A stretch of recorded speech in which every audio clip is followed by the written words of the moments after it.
Na nikukaribisha katika mshike mimi ni Akida Kilango. Tukianza kutazama mshike mabingwa watetezi wa kombe la shirikisho la CRDB Bank Young African Sports Club watashuka dimbani kesho kuivaa Songea United katika mchezo wa 16 bora ya michuano hiyo utakaochezwa saa 10 jioni uwanja wa KMC Complex Mwenge, Dar es Salaam. Meneja wa habari na mawasiliano wa Yanga Ali Kamwe amesema maandalizi ya kikosi chao yamekamilika na wachezaji wapo katika hali nzuri.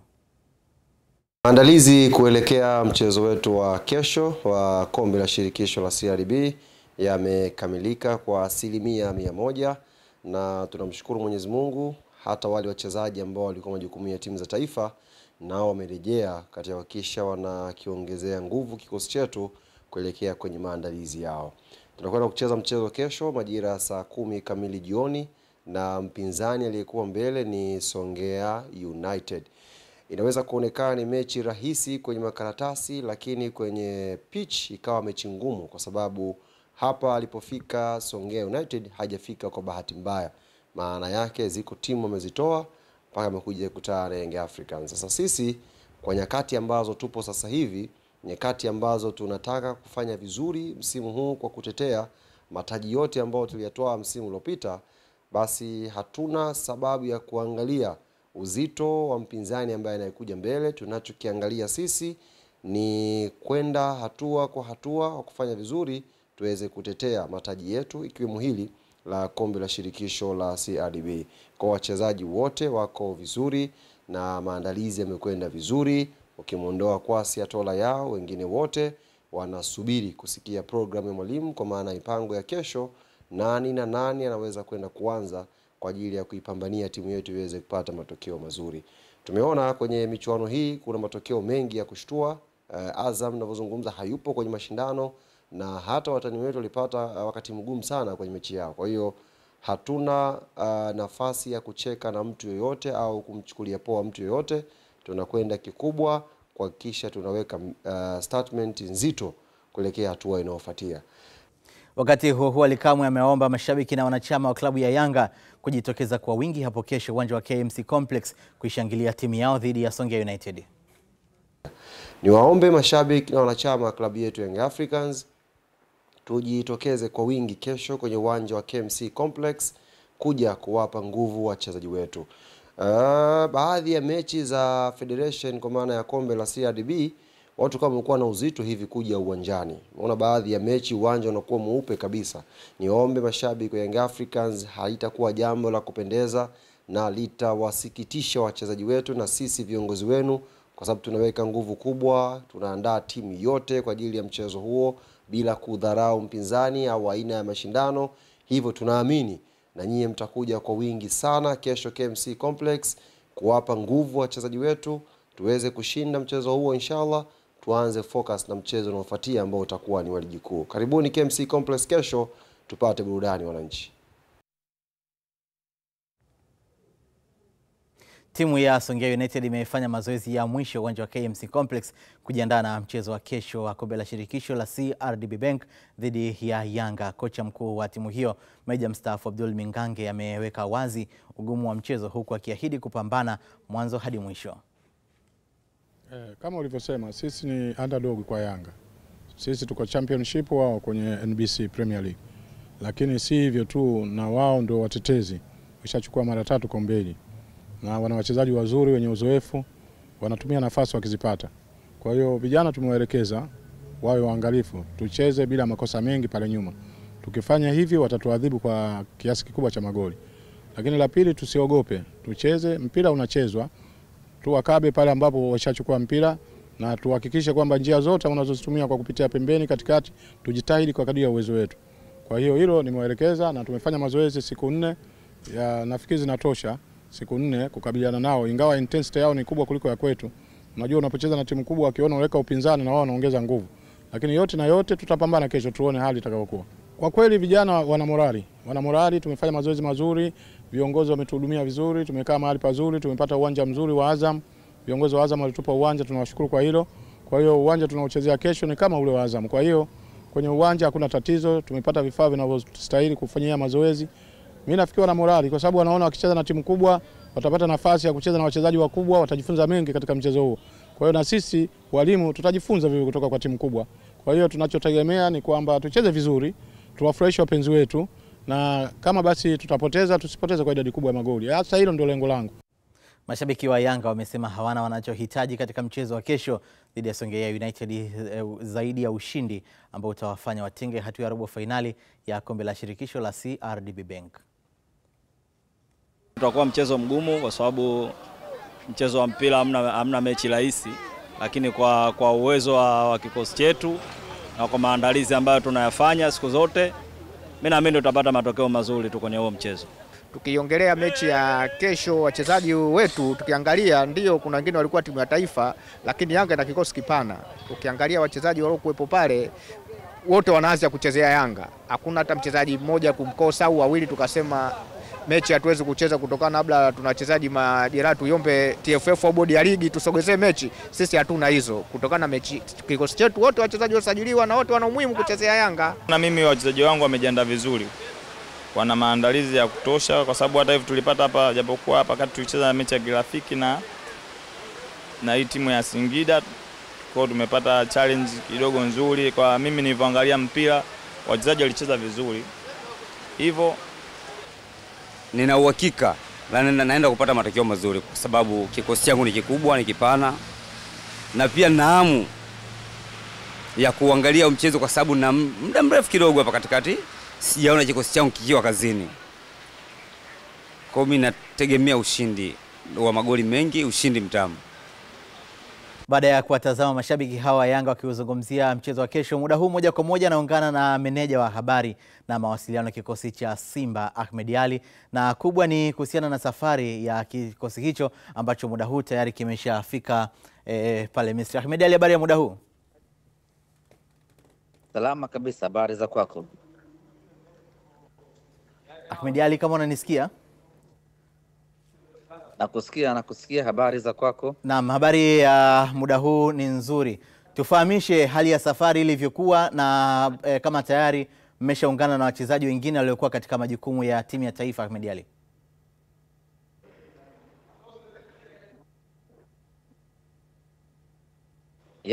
Tunamshukuru Mwenyezi Mungu, tumefika salama hapa Ismailia. Tumefika majira ya mchana saa 7 sawa na saa 8 kwa sasa hapo nyumbani Tanzania. Tukatoka Cairo na tukachukua usafiri wa basi kutoka Cairo kuja mpaka Ismailia, mwendo wa saa 1:30 hadi kufika hapa. Na baada ya kufika mchana, wachezaji wakapata muda wa kupumzika, na sasa hivi ambao ni saa 2 kwa saa za huku Misri, tunaenda kuanza programu yetu ya kwanza ya mazoezi. Na kwa upande wa wachezaji ambao walikuwa kwenye timu ya taifa, wao tayari walishatumwakuta hapa, wameshafika, na nikuibie tu uweze kuwaona. Unaweza kumshuhudia Kibu Dennis yule pale, unaweza kumshuhudia Ali Salim Katoro yule pale, huyo mwingine ni lastborn wetu Ladak Chasambe. Kwa hiyo mambo kwa ushahidi, tayari wameshawasili hapa wachezaji ambao walikuwa kwenye timu ya taifa ya Tanzania kule Morocco, tumewakuta na tunaanza pamoja program ya mazoezi hii leo. Na vipi kwa mujibu wa mlivyozungumza na kocha katika programu hii ya mazoezi, itakwenda kwa siku ngapi na mtakuwa mkifanya kwa mfumo upi mpaka kuelekea mchezo wenu dhidi ya Al Masry? Tutakuwa hapa Ismailia kwa takriban siku 4 hivi, maanake kuanzia hii leo mpaka tarehe 1. Mechi inachezwa katika mji wa Suez Canal, ni kilomita chache kutoka hapa mji wa Ismailia. Kwa hiyo kambi yetu tutaweka hapa katika mji wa Ismailia kwa muda wa siku 4, na siku 1 kabla mchezo tutaelekea Canal kwenda kwenye mchezo wetu huo, na baada hapo itakuwa ni safari ya kurejea nyumbani Tanzania. Na ukiangalia tumekuja mapema sana, takriban siku 5-6 kabla, kwa sababu hali ya hewa ni tofauti kidogo. Hali ya hewa huku ni baridi, kwa hiyo tumekuja mapema ili wachezaji waweze kuzoea ama kuadapt hali ya hewa, ikifika siku ya mchezo iwe ni kazi. Wakati mnarejea Ahmed Ally katika mashindano haya ya kimataifa mwaka 2018 kama kumbukumbu zangu siko sahihi, Simba Sports Club ilitolewa na Al Masry. Ni baada ya Dar es Salaam kutoka sare ya 2-2 kule mkapata 0-0 na kutolewa. Vipi kwa sasa, mmeweza kujipanga namna gani? Ya, ni kweli tunayo historia ya kupendeza na kuhuzunisha sisi na Al Masry. Wakati tunaanza kusimika utawala wetu kwenye michuano ya Afrika, tulianza nao hawa Al Masry na Benjamin Mkapa, tukafanikiwa kufunga mabao mawili na wao wakatufunga magoli mawili. Baada ya kuja huku nyumbani kwao ikawa ni bila, sisi tukaondolewa kwenye mashindano. Miaka 5 ama 6 imepita sasa. Hii ni Simba mpya yenye malengo mapya na yenye ubora wa hali ya juu sana. Kwa hiyo historia na kumbukumbu ya miaka 6 iliyopita nyuma haitaweza kuathiri chochote katika mchezo huu, zaidi ya ubora tuliokuwa nao ndio ambao utakwenda kutusaidia na kutuvusha kwenda hatua inayofuata. Kwa kifupi sana Ahmed Ally, kabla tujahitimisha, kauli mbiu ya Simba ni hii tunavuka. Wachezaji wameonekana kuishi hiyo kauli na mashabiki huko Tanzania wakiwa kweli wanategemea hilo liweze kutokea. Ya, hii tunavuka imemuingia kila mtu, mchezaji, makocha na mashabiki, na ni kauli mbiu ambayo haihitaji maelezo mengi sana. Ukisema tu hii tunavuka, maana yake ni kwamba huko nyuma hatukuvuka na hii tunataka kuvuka. Kwa hiyo wachezaji wanaitambua hiyo kauli mbiu, wanaishi hiyo kauli mbiu ya kuhakikisha kwamba safari hii tunavuka. Ndani yake pasina shaka kutakuwa na ubaya ubwela pia. Yes, ubaya ubwela ndo unakuwa ni mwamvuli pale, ni ubaya ubwela, alafu chini yake nakuja si cheki na wowote, chini yake kuna hii tunavuka. Kwa zote hizi ukizicombine, nyama na kwenda nusu finali. Nikushukuru sana Ahmed Ally, tutaungana tena wakati mwingine kuweza kufahamu mambo mengine ambayo yanaendelea katika klabu ya Simba. Tunafahamu kuna Hassan Ahmed, kwa hiyo hakuna kinachoharibika. Kabla hujaondoka hapo, nipende kusema kitu kimoja kwa ufupi. Tumepokea taarifa na tumefurahi kuona tumeruhusiwa kutumia uwanja Benjamin Mkapa, na nichukue nafasi hii kuwakumbusha mashabiki wa Simba ambao wengine walikuwa na wasiwasi na mashaka mechi yetu itakuwa wapi. Niwaambie tu kwamba mechi yetu itakuwa Benjamin Mkapa. Tayari taarifa imetoka hii leo kutoka TFF ya kwamba tumeruhusiwa kutumia uwanja Benjamin Mkapa, kwamba umekidhi vigezo. Kwa hiyo mashabiki sasa, maandalizi makubwa yaanze sasa kuelekea mechi yetu ya tarehe 9 Benjamin Mkapa. Nikushukuru sana Ahmed Ally. Asante sana. Ni meneja wa habari na mawasiliano kutoka katika klabu ya Simba Ahmed Ally, kama ambavyo umeweza kumsikia hapa. Huu ni Mshike Mshike, mimi ni Akida Kilango.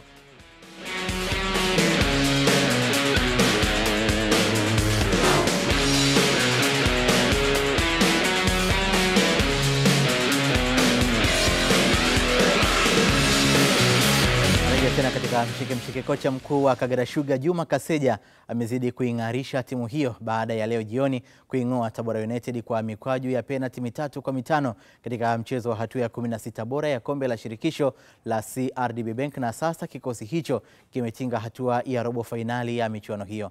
Dakika 90 za kawaida kwenye mchezo huo uliochezwa uwanja wa Ali Hassan Mwinyi mjini Tabora, timu hizo zilitoka sare ya goli 1-1, ambapo goli la Tabora United limefungwa na Andy Bikoko, huku Joseph Mahundi akisawazishia Kagera Sugar. Taarifa zaidi na Juma Kapipi kutoka Tabora.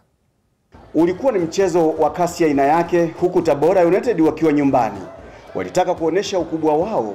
Kunako dakika ya 3 tu ya mchezo huo ikapata bao la kuongoza kupitia mchezaji wake Andy Bikoko aliyefunga bao la utosi.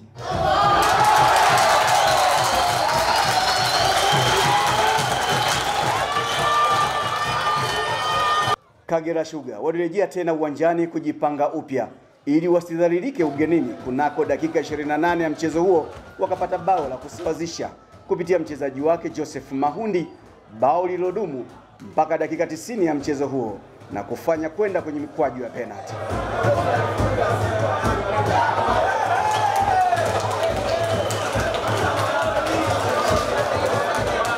Hakika mipango si matumizi. Kwenye mikwaju ya penalti 5-5 ilikuwa ni mbio za sakafuni kuishia ukingoni. Kagera Sugar yenyewe ikafanikiwa kuweka nyavuni penati zote 5, huku Tabora United ikapata penati 4 tu baada ya mchezaji wake Abdalla Siseme kukosa penati 1.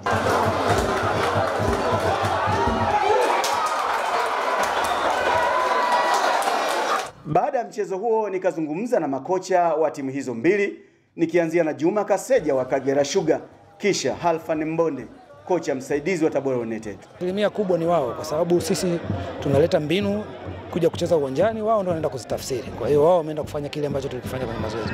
Kwa hiyo niwapongeze wao. Tushukuru Mwenyezi Mungu, mpira salama. Matokeo yako sisi sio mazuri, sababu tulihitaji tushinde tuingie robo finali, lakini tumekuwa hivyo. Kwa tunapokea tu, tutarudi kambini kujiandaa kwa ajili ya game ya Yanga siku ya Jumatano. Mashabiki wa nyuki wa Tabora wakiongozwa na msemaji wa Tabora United Christina Mwagara, matokeo hayo yamewaumiza mno kwa kuwa sivyo walivyotarajia.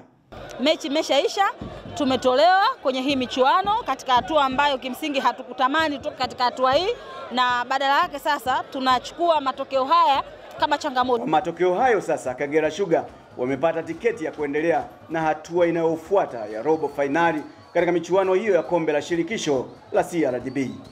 Juma Kapipi, Azam Sports, Tabora. Kikosi cha Pamba Jiji FC kimefanya mazoezi ya mwisho uwanja wa Lake Tanganyika mkoani Kigoma kujiandaa na mchezo wa kesho wa kombe la shirikisho la CRDB Bank dhidi ya wenyeji Mashujaa FC. Kocha msaidizi wa timu hiyo Mathias Wandiba na msemaji Moses William wamesema licha ya Mashujaa FC kuwa timu bora, wanaamini watapata matokeo mazuri kutokana na maandalizi walioyafanya. Tunacheza mechi ambayo ni matokeo mawili. Kwa hiyo sisi kama technical bench maana yake tumejiandaa kuhakikisha kwamba tunapata matokeo mazuri na mwisho wa siku tuweze kupata kushinda na tuweze kwenda katika hatua ya 8 bora. Kwa hiyo target yetu kama benchi la ufundi pamoja na viongozi na wachezaji na mashabiki wetu ni kuhakikisha kwamba tunafanya vizuri katika mchezo huo na mwisho wa siku tuweze kuongoza katika hatua hii. Kazi ile tuleta huko ni kuhakikisha kwamba wana Mwanza na matumaini na sisi, washabiki wa Pamba Jiji wana matumaini na sisi. Kwa hiyo lengo kubwa ni kuhakikisha kwamba tunafanya vizuri na tunakuja kucheza na timu ambayo iko nyumbani, ni timu ambayo ni nzuri, timu ambayo ni bora. Na mechi ngumu kwa sababu ziko nyingi. Moja ni ubora wa Mashujaa, lakini kingine wamekuwa wakitusumbua kwenye michezo yetu miwili ya ligi. Wametoka kushinda mchezo mmoja, tukatoa sare mchezo mmoja. Ni mechi ya kujiuliza dhidi yao hiyo kesho hapa Lake Tanganyika. Niwaambie mashabiki na wapenzi wa klabu ya Pamba Jiji, sisi kama klabu ya Pamba Jiji, wawakilishi wao ambao wametuamini, tuko tayari kwa ajili ya mchezo wa kesho. Mashabiki na wapenzi wa mpira kwa ujumla mkoani Kigoma waje kesho kwa wingi, washuhudie mpira mzuri kunako uwanja wa Lake Tanganyika. Hatuna mambo mengi, hatuna maneno mengi, tuko tayari kwa ajili ya kuhakikisha tunafuzu kwenda kwenye hatua inayofuata, kwa maana ya hatua ya robo finali. Ofisa habari huyo wa Pamba Jiji Moses William. Na kwa nukta hii naungana sasa na mchambuzi wetu Godlizen Muro. Probably yapo mengi ambayo tutayafahamu kutoka kwake. Karibu sana. Asante, uko vizuri. Wananchi Yanga kesho kibaruani dhidi ya Songea United. Kocha Meja mstaafu Abdul Mingange tumemsikia alichokizungumza. Hisani alipata pale Chamazi. Ni wazi kwamba mazingira walikutana nayo ndio atakayokutana nao pia kesho KMC Complex. Kabisa, ni hasa nature ya kiwanja, nyasi za kuchezea ni vitu ambavyo vinafanana, lakini tunazungumza madaraja mawili tofauti, lakini zaidi uzani wa mchezo huu bado unaoona ni uzani ambao bingwa mtetezi Young Africans anaonekana yuko kwenye asilimia kubwa zaidi ya kucapitalize mchezo. Michezo yake miwili iliyopita ya Kopko raundi ya 64 na wa Coastal raundi ya 32 uliona commitment yao ndani ya kiwanja bila kujali ni aina gani ya mpinzani walikutana nao, bado uliona asilimia 100 ya uwezo wao ndani ya kiwanja. Kwa mchezo ule wa Coastal na namna ambavyo waliweza kudili na zile nafasi ambazo wao wanazitengeneza, nafikiri Songea wanapaswa kuja na mkakati bora zaidi wa kujilinda kuliko namna ambavyo wanapanga kushambulia kwenye mchezo, walau kuweza kumanage mchezo katika imaya yao, kwa sababu Young Africans hapo tunazungumza mabingwa mara 3 mfululizo, zilizopita zote 3 wao walikwenda kuwa mabingwa. Sasa wanacheza na Songea ambayo inawezekana wachezaji wachache sana wazoefu kwenye kikosi, wakiwemo kina Nova Tusilifunga ama Nova Tilifunga wakati walicheza Simba na Lipuli. Lakini pia kocha mzoefu Abdul Mingange ni jambo moja. Je, players wako wanaweza wakahimili kucheza dakika zote kwa pressure ambayo Young Africans watakuja nayo? Ni kitu kingine ambacho unatarajia kukiwaza kesho ambavyo unaweza ukakiona ndani ya kiwanja. Kucheza na timu zinazotoka katika madaraja ya chini Championship, hapa nikiwazungumzia Songea United, kwa namna moja ama nyingine inawezekana kwamba Young Africans hawajapata nafasi ya kuweza kuwasoma vizuri namna ya uchezaji wao na jinsi wanavyocheza. Hii inaweza ikawa na changamoto kwa kiasi ama ikaleta mushkeli yote ile kwa upande wa wapinzani wao Young Africans. Hapana. Uzuri wa timu kubwa kwenye mchezo, timu ambayo inaingia ya kwanza kwenye mchezo, yenyewe ndo mara nyingi inachagua kucontrol matukio yote ndani ya kiwanja. Ina control matukio kwenye hafu ya mpinzani, kwa maana ya eneo ambalo wanacheza na timu ya pili kwenye mchezo. Wana control matukio sahihi kwenye hafu yao, kwa maana nusu yao. Na hawa ni Songea United wakiwa wanafanya mazoezi yao ya mwisho dimba la KMC Complex Mwenge, Dar es Salaam. Ya kabisa, na unaweza kuona wengi ni vijana. Novat Lufunga ndo huyo alikuwa anazungumza, center back wa timu hii ambaye alishacheza, lakini Cyprian Kipenye mnamkumbuka pia ligi kuu, alishacheza kwa kiasi kikubwa sana. Wachezaji wengi sana ndani ya kikosi hichi, lakini bado utatazama kutoka wanacheza kina Novat Lufunga mpaka kufikia hapa Young Africans ilipofikia, quality imepanda kwa ubora kwa kiwango gani. Wakati Novat akiwa Lipuli, Young Africans ile anakutana nayo sawa na hii, jibu linakuwa ni rahisi. Hapana, anakutana na Young Africans ambayo kutokea muda ule tayari ishacheza shirikisho, hatua ya finali, washacheza hatua ya makundi na robo finali ya Champions League, wameshacheza makundi tena Champions League. Kwa hiyo wanakutana na Young Africans ambayo imebadilika kwa kiwango kikubwa sana. Lakini kwa kurejea ile swali lako ni kwamba uzuri wa timu kubwa kwenye mchezo, hasa wa mtoano kama huu, wao ndo wana control, wanadhibiti matukio mengi.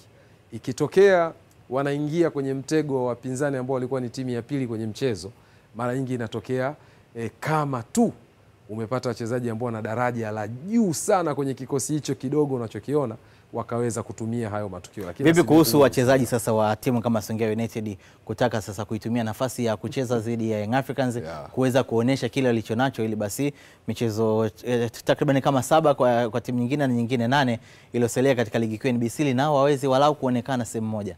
Ya binafsi nimekuwa nikiamini sana ili uweze kuonyesha hicho kiwango na kuonekana, lazima timu yako ikusupport. Yani lazima timu yako icheze vema. Yani bila kuwa na timu ambayo itacheza kama timu, ile collective effort, hata wewe ambao unatakiwa kuimage kuonekana kama umeibuka nyota kwenye mchezo na unaweza ukashawishi timu kubwa, inaweza ikawa ngumu, kwa sababu timu yako pia inaweza pia ikakuangusha wewe kufanya matukio ambayo ulitamani ungeyafanya kwenye mchezo. Tutazame mchezo wa pili, Godlisten Muro, Mashujaa wakiwa wenyeji wa Pamba Jiji, mchezo ukipigwa pale Kigoma. Utakuwa nao ni mchezo aina gani? Ya moja kati ya game nzuri sana, kwa sababu kwenye ligi washamalizana. Kama unakumbuka vema, pale Mwanza ilikuwa ni sare, lakini upande wa kule tunazungumza Kigoma, Mashujaa alishinda mechi ya pili ya ligi. Moja kati ya game bora sana, kwa sababu unatazama Mashujaa wametoka kufanya changes kwenye benchi la ufundi. Ameondoka Mohamed Abdallah Baresi, pale unakumbuka ameingia Salum Mayanga. Pamba Jiji bado wapo na Fred Felix Minziro. So kwa maana tu ya quality kwenye mabenchi ya ufundi, inaweza kuwa changes ya Mashujaa tukaanza kuona test ya kwanza, kwa sababu mechi yao ya kwanza ya kutazama ubora wa Mayanga ndani ya Mashujaa ndio inaanzia hapa. Wakati kwa kipindi hiki kifupi, sana, unahisi muda unaweza kuwa umetosha kwa Mayanga kuweza kuweka mbinu zake katika Pamba ambayo hivi karibuni imeonekana kuendelea kujipata, na imeongeza wachezaji wengi sana ambao wanafanya vizuri kina Matthew Tegis Momani. Nafikiri kwa Mashujaa haitakuwa zaidi kuangalia Mayanga ana impact ya moja kwa moja kiwango gani, ni kuangalia players ambao bado wako na timu. Kumbuka changes imefanyika kwenye benchi la ufundi, sio kwa wachezaji. Kwa ana kundi la wachezaji kina Ngushi, kina Balama, Mapinduzi ndani ya kikosi bado wapo. Wao ndio wanaweza wakatengeneza taswira ya Mayanga atakuwa nani kwenye Mashujaa. Na nikufahamishe kitu hapo Muro, kwamba muda mwingine kocha anapoingia mpya, kila mtu huwa anataka kumuonyesha kwamba mimi nina uwezo kiasi gani. Tutazame mchezo mwingine uliopigwa leo. Juma Kaseja michezo mitatu akiongoza Kagera Sugar, ameweza kufanikiwa kupata ushindi. Ni wazi kwamba ameendelea kuingarisha timu hii ya Kagera Sugar kutoka alipoingia. Na hii ni bao la Andy Bikoko ambao alifunga dhidi ya Kagera, bao la kwanza kabisa kwa kichwa. Moja kati ya defenders ambao wanafanya vizuri sana kwenye mipira ya kutenga. Lakini unatazama kitu ambacho umetoka kuzungumza kuhusu Juma Juma Kaseja amekabidhiwa Kagera Sugar ikiwa ina hali mbaya kwenye msimamo wa ligi kuu, lakini pia ilikuwa ina testi mbili ngumu za hatua ya mtoano. Dhidi ya Namungo alicapitalize akapata ushindi tena wa mabao ya kutosha tu 3.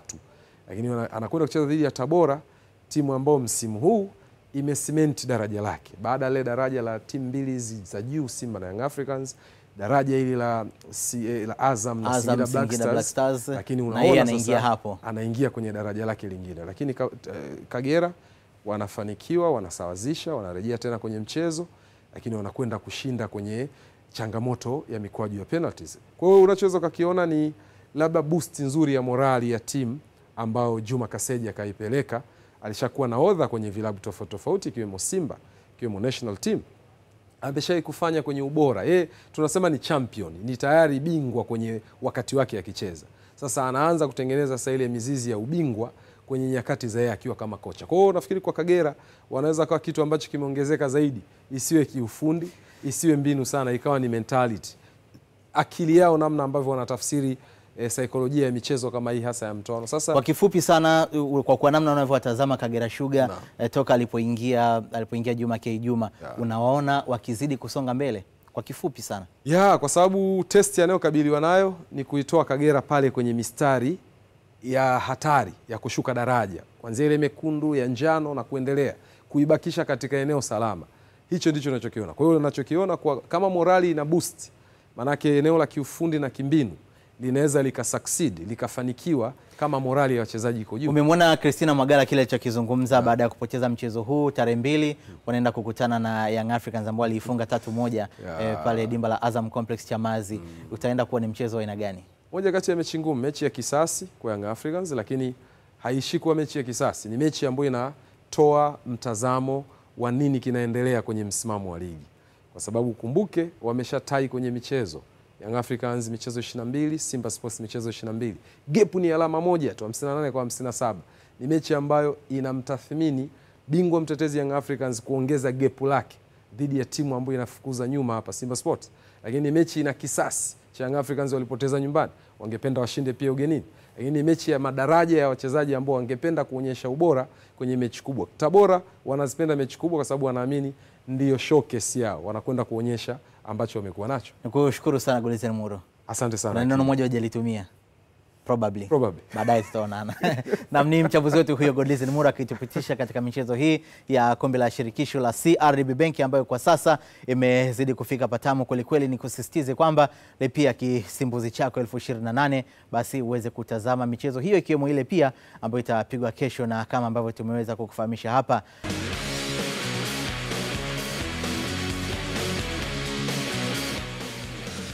Nikukaribishe tena katika mshike bado upo nami Akida Kilango.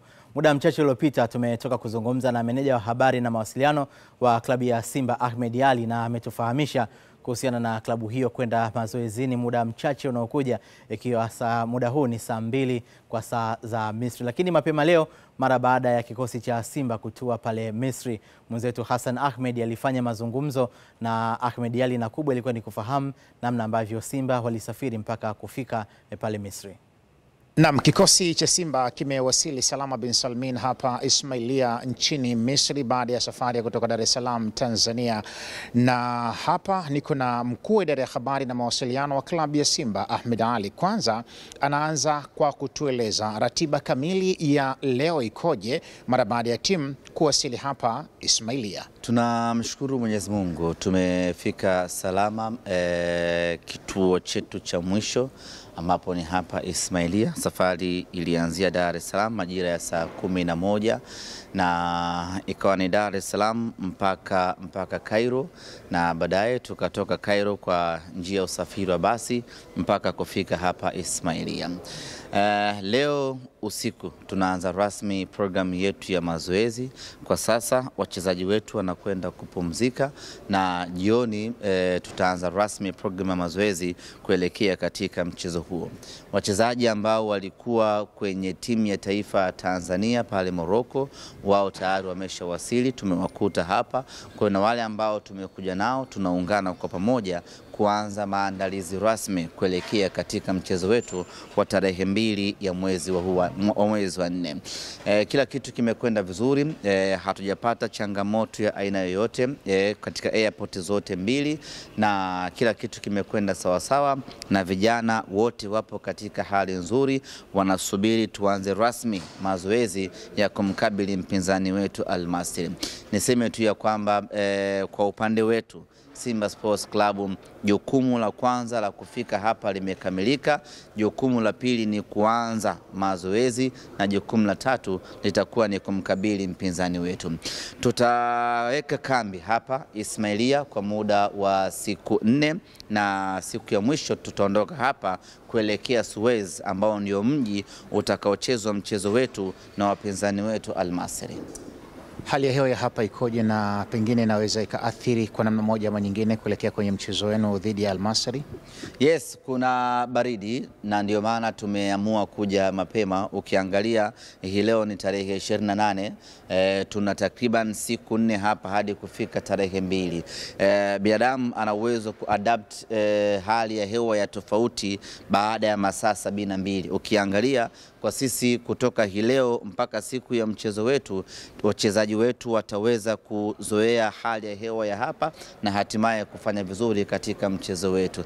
Lakini kama haitoshi, hata muda ambao tunafanya mazoezi kwa siku zote ambazo tutakuwa hapa ni ule muda ambao tutacheza mchezo wetu. Kwa hiyo hadi kufikia siku ya mchezo, wachezaji watakuwa tayari wameshakuwa wa Misri na wataweza kutimiza majukumu yao ipasavyo. Wakati huo huo pia nimepata nafasi ya kumuuliza mkuu wa idara ya habari na mawasiliano juu ya wachezaji ambao huenda watakosekana kuelekea kwenye mchezo huo na wale ambao wamekuwa na kadhia ya majeraha, na haya ndiyo majibu yake. Kwa wale ambao tumekuja nao hapa Misri, wote wako vizuri, na wachezaji watakao kosekana ni wale ambao tumewaacha Dar es Salaam. Yuko Shemalon Fondo ambaye ametoka kufanyiwa upasuaji hivi karibuni, na tumemwacha ili aendelee kupata matibabu na kufanya rehebu ili kurejea katika utimamu wake. Vivyo hivyo kwa Aish Manula ambaye ametoka kwenye majeraha, kwa hiyo bado hajakuwa yule na utimamu wa kuweza kusafiri naye. Wachezaji wengine ambao tumewaacha ni Edwin Charles Balua pamoja na Valentino Mashaka pamoja naye Hussein Kazi. Hii ni kwa sababu za kiufundi za mwalimu. Kwa hiyo wale wote ambao tumekuja nao hapa mpaka kufika hapa Misri wote wako vizuri. Huwezi jua nini kitatokea kwenye uwanja wa mazoezi, lakini wale ambao tumesafiri nao maana yake wote wako tayari kwa ajili ya mchezo. Kutoka Ismailia nchini Misri, Hassan Ahmed, Azam Sport. Tukirejea hapa nyumbani jijini Dar es Salaam, wachambuzi wa soka wametoa maoni yao kuelekea mchezo wa Al Masry dhidi ya Simba Sports Club. Kwa miaka hivi karibuni timu zetu zimeweza kusajili wachezaji ambao wana quality kubwa, ambao ungeweza kuwaona katika hizo timu ambazo tayari zilishajipambanua kwamba ni mataifa makubwa. Lakini ukiangalia kwenye michuano ya kombe la shirikisho, profile ya Simba bado mimi naona wana nafasi kubwa ya kupata matokeo, kama sio ushindi basi kuangukia sare katika mchezo wao wa kwanza dhidi ya Al Masry, na baadaye tarehe 9 pale Benjamin Mkapa wanaweza wakapata matokeo ushindi na Simba wanaweza kwenda hatua ya nusu finali. Lile deni ambalo linaonekana kwamba Simba lazima wafikie ile baa ambayo ilikuwa na mpinzani wake, Simba wanaweza wakalifikia, japo njia yake pia si rahisi. Ni mchezo ambao bado kuna mengi ya Simba ya kuweza kuyatazama na kuyafanyia kazi, especially kwa kocha Fadlu Davids, iwapo watapata matokeo. Lakini kama Mtanzania mzalendo, I wish all the best kwa Simba kuweza kupata matokeo, kwa sababu obviously ndio timu pekee ambayo imesalia kwa ukanda wetu wa Afrika Mashariki.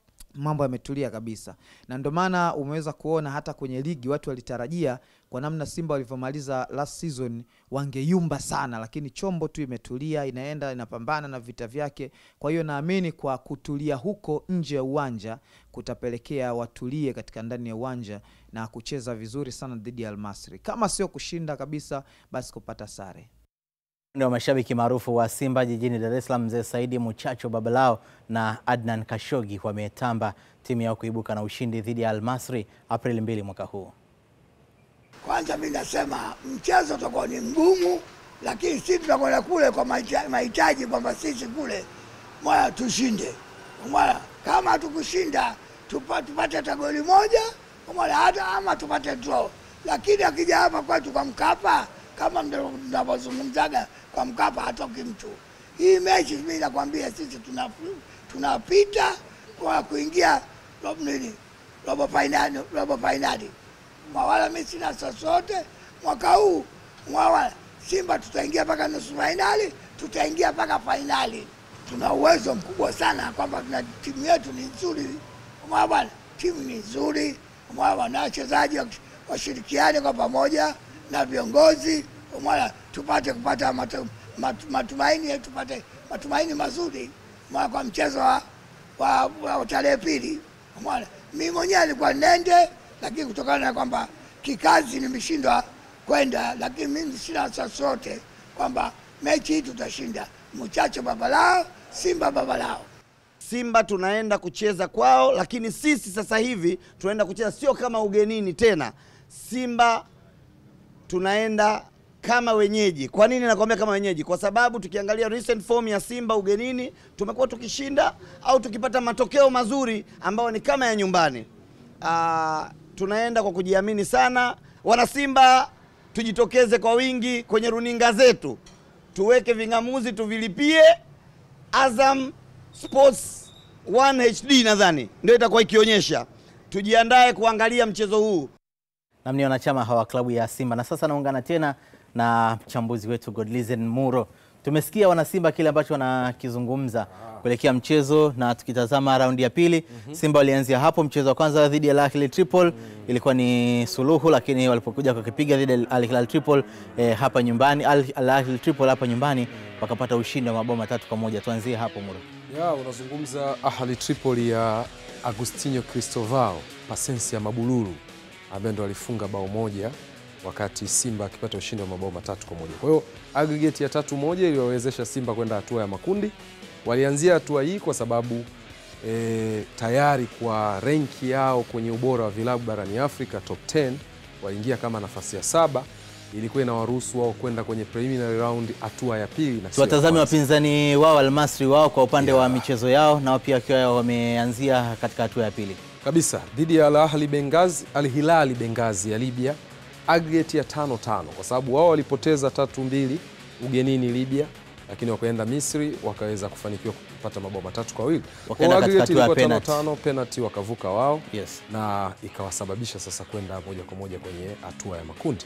Naam, tutatazama pia katika baada ya hapo hatua ya makundi Simba ambavyo waliweza kumaliza wakiwa vinara na alama zao 13. Kabisa. Taswira ya haraka, mabao 8 katika hii michezo yote 6, lakini nini cha muhimu zaidi hapa kwao ni kufunga bao katika kila mchezo. Dhidi ya Bravos uwanja wa Benjamin Mkapa, dhidi ya Constantiniwa wakitangulia, lakini baadaye wanafungwa mabao mapema kipindi cha pili. Dhidi ya CS Sfax mabao ya Kibu Dennis, lakini vile vile ugenini, mechi ambao pekee wameshinda ugenini ni hii dhidi ya CS Sfax. Lakini ya Bravos Dumakiz pale Angola, bao la kusawazisha la usiku kabisa la Lionel Christian Ateba. Lakini dhidi ya Constantiniwa bao la mkwaju wa mbali kabisa wa Kibu Dennis, bao la mwisho akifunga Lionel Ateba. Tuangalie sasa safari ya Al Masry mpaka hapa alipofika. Yes, kwa Al Masry utakumbuka vema mechi yao dhidi ya Enyimba Aba walipata ushindi wa mabao 2, lakini dhidi ya Black Bulls ya Msumbiji walikwenda Msumbiji wakavuna alama 1. Wakapoteza dhidi ya Zamalek Kigogo ambaye ilikuwa inaongelea kama dabi ya Misri. Dhidi ya Al Masry, lakini wanarudi nyumbani hawakuweza kufunga bao lolote dhidi ya Zamalek, wakavuna alama 1. Dhidi ya Enyimba sare, lakini moja, lakini baadaye Black Bulls wakawatandika kwa mabao 3-1. Lakini si vibaya pia tukawatazama vinara wa ufungaji wa mabao Godlizen Muro, tukiwatazama hapa ndani ya Simba Kibu Dennis akiwa na magoli 4, Lionel Ateba 3, Jean Charles Ahoua ana 2, lakini Edwin Balua ambaye hajasafiri na timu pamoja na Mohamed Hussein yeye yuko tayari kule Misri akiwa na goli 1. Na hapo ukitazama Kibu, Lionel Ateba, Jean Ahoua na Mohamed Hussein, hawa ndo wamefunga mabao kwenye hatua ya makundi. Kwa nini Edwin Charles Balua anaingia?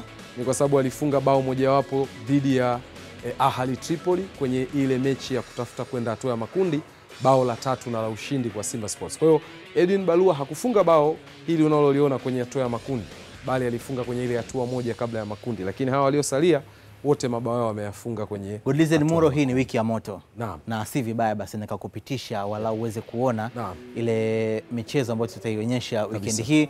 Kesho kuna mchezo wa Young Africans wanakipiga dhidi ya Songea United, mchezo wa moto kweli kweli. Bayern Munich watakuwa na kibarua dhidi ya St. Pauli, wakati Real Madrid watakuwa na kibarua pia dhidi ya Leganes, na ni kwa kifurushi cha shilingi 28,000 tu.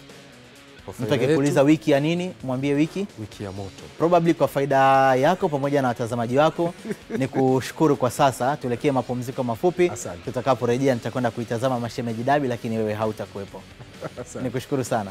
Na tupate mapumziko mafupi, nitarejea.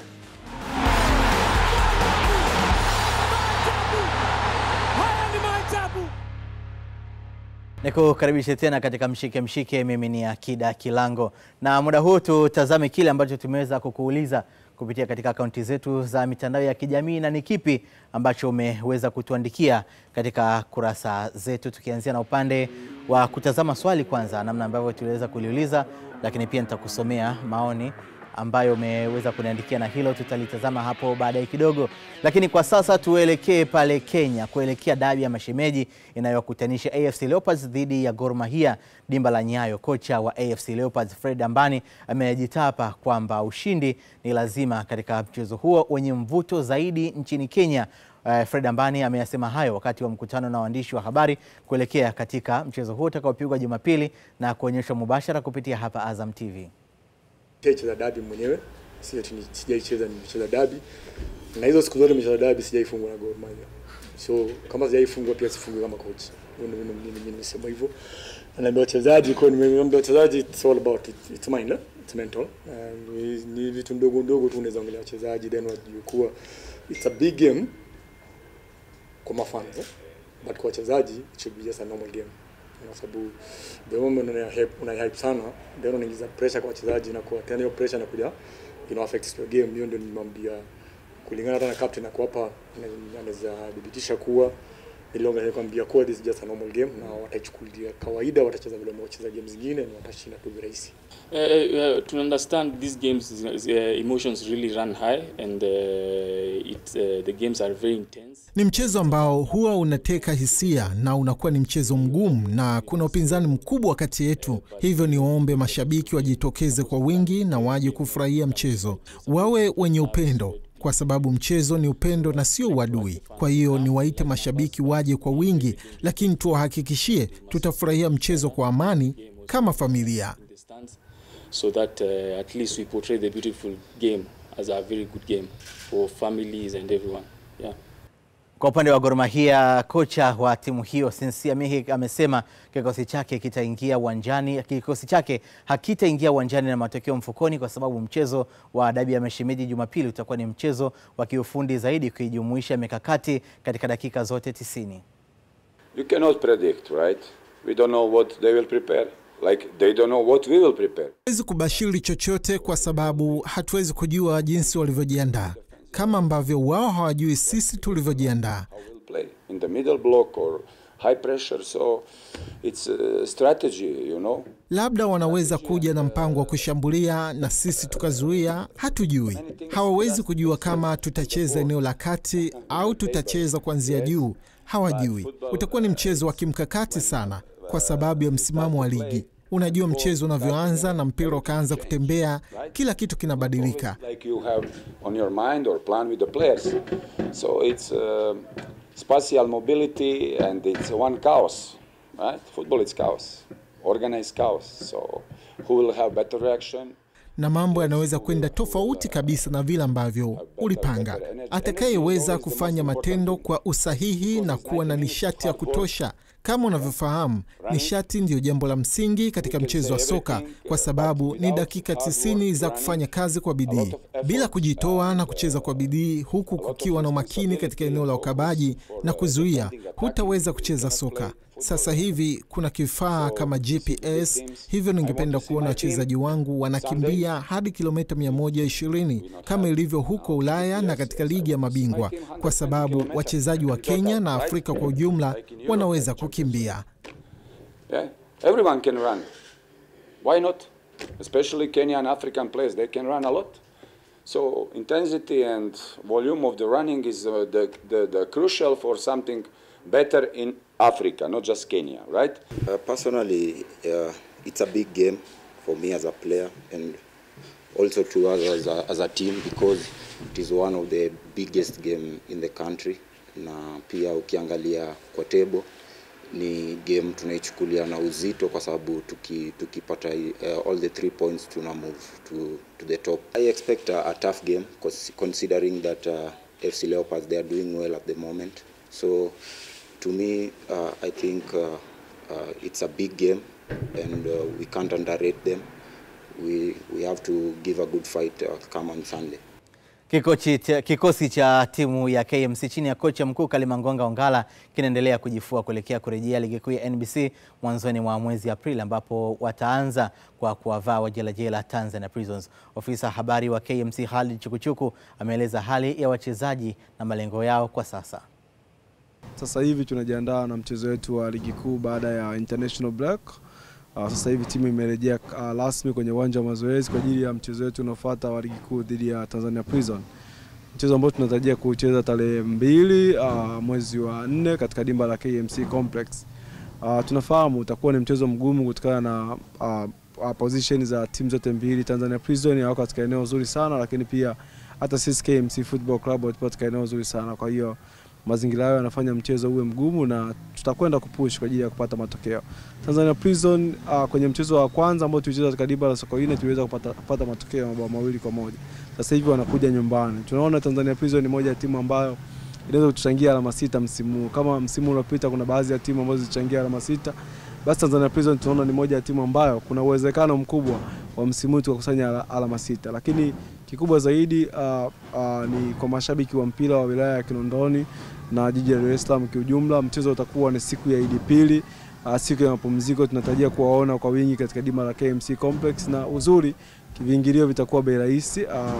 Kwa wale ambao watakaa mzunguko itakuwa shilingi 3,000 na wale ambao watakuwa wamekaa VIP itakuwa shilingi 5,000.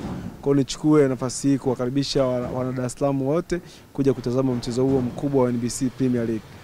Tugeuke sasa ligi ya mpira wa kikapu Marekani NBA. Nyota Josh Giddey amefikisha triple double yake ya 5 ndani ya ligi ya kikapu Marekani NBA baada ya kuiongoza Chicago Bulls akifunga Los Angeles Lakers kwa alama 119 kwa 117, mchezo uliofanyika United Center nchini Marekani. Giddey alifunga alama 25 kuchukua rebound 14 na kutoa pasi za usaidizi wa kufunga mara 11 na kuisaka rekodi ya gwiji Michael Jordan ndani ya Bulls ya kufunga triple double mara 15 ndani ya msimu mmoja, akiweka rekodi hiyo katika msimu wa 1988-89. Katika mchezo mwingine, nyota Shai Alexander alifunga alama 37 na kuiongoza Oklahoma City Thunder kupata ushindi wake wa 61 kwa alama 125 kwa 104 dhidi ya Memphis Grizzlies.